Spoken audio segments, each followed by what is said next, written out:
नमस्कार दोस्तों, जय श्री कृष्णा, राधे राधे। आज हम आपके लिए वैशाख संकटती गणेश चतुर्थी की व्रत कथा लेकर आए हैं। एक बार पार्वती जी ने पूछा, वैशाख महीने के कृष्ण पक्ष की जो संकटा नामक चतुर्थी कही गई है, उस दिन किस गणेश का किस विधि से पूजन करना चाहिए? उस दिन भोजन में क्या ग्रहण करना चाहिए? गणेश जी ने उत्तर दिया, हे माता, वैशाख कृष्ण चतुर्थी के दिन व्रत करना चाहिए। उस दिन वक्रतुंड नामक गणेश जी का पूजन करके भोजन में कमलकट्टे का हलवा लेना चाहिए। हे जननी, द्वापर युग में राजा युधिष्ठिर ने इस प्रश्न को पूछा था और उत्तर में कुछ ऐसा भगवान श्री कृष्ण ने कहा था। मैं उसी इतिहास का वर्णन करता हूँ, आप श्रद्धा युक्त होकर उसे सुने। श्री कृष्ण बोले, हे राजा युधिष्ठिर, इस कल्याणदात्री चतुर्थी का जिसने व्रत किया था उसे जो फल प्राप्त हुआ था, मैं उसे ही कह रहा हूँ। प्राचीन काल में एक रंती नामक प्रतापी राजा हुए। जिस प्रकार आग लकड़ी के समूह को जला डालती है, उसी प्रकार से वे अपने शत्रुओं के विनाशक थे। उनकी मित्रता यम, कुबेर, इंद्र देवताओं से थी। उनके राज्य में एक धर्मकेतु नामक एक सर्वश्रेष्ठ ब्राह्मण रहते थे। उनकी दो स्त्रियां थीं। एक का नाम सुशीला था, दूसरी का नाम चंचला था। सुशीला नित्य ही कोई ना कोई व्रत किया करती थी। उसने अपना शरीर दुबला पतला बना डाला था। उसके विपरीत चंचला कभी भी कोई उपवास व्रत नहीं करती थी। वे भरपेट भोजन करती थी। इधर सुशीला को सुंदर लक्षणों वाली एक कन्या हुई और उधर चंचला को पुत्र रत्न की प्राप्ति हुई।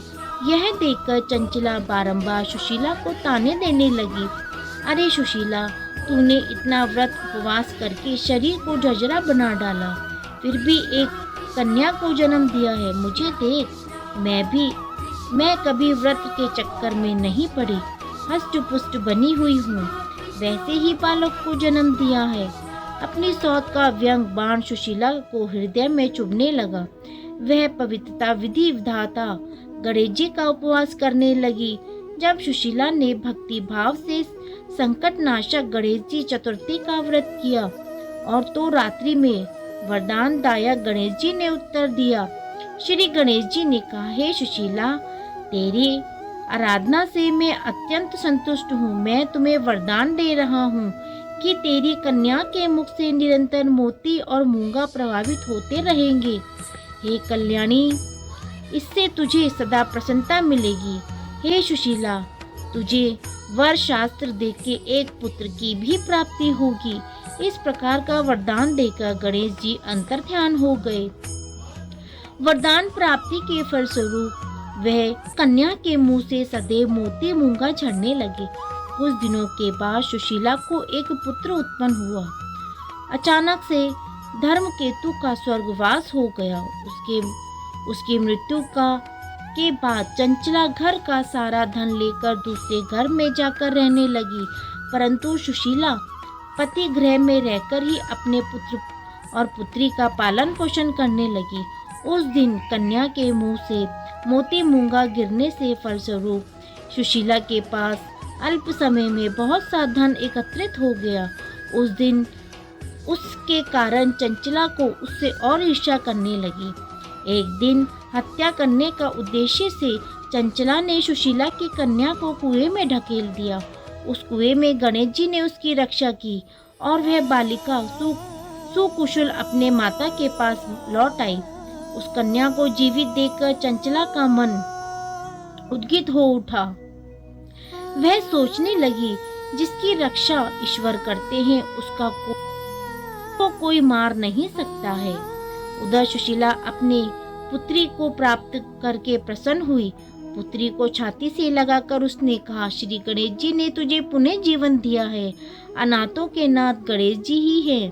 चंचला आकर उसके पैरों में नतमस्तक हुई और ये देखकर सुशीला को आश्चर्य का ठिकाना न रहा। चंचला हाथ जोड़कर कहने लगी कि हे बहन सुशीला, मैं बहुत ही पापीन और दुष्ट हूँ। आप मेरे अपराधों को क्षमा कीजिए। पाप दायित्व आपने दोनों कुलों का उद्धार किया है। जिसका रक्षक देवता है उसका कोई मानव कुछ बिगाड़ नहीं सकता है। जो लोग संतों और सत्य पुरुषों का दोष देखते हैं वे अपने करनी से स्वयं नाश को प्राप्त होते हैं।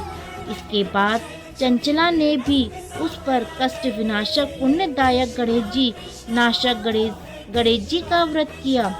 श्री गणेश जी के अनुग्रह से परम उन दोनों में प्रेम भाव प्रभावित हो गया।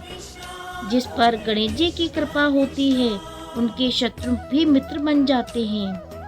सुशीला के द्वारा संकट नाशक गणेश जी चतुर्थी व्रत किए जाने के कारण उनके चंचला का हृदय परिवर्तन हो गया। श्री गणेश जी कहते हैं कि हे देवी, पूर्व काल में पूरा वारदात आपको सुना दिया है। इस लोक में श्रेष्ठ विघ्न नाशक कोई दूसरा व्रत नहीं है। बोलिए गजानन जी महाराज की जय, संकट नाशक की जय।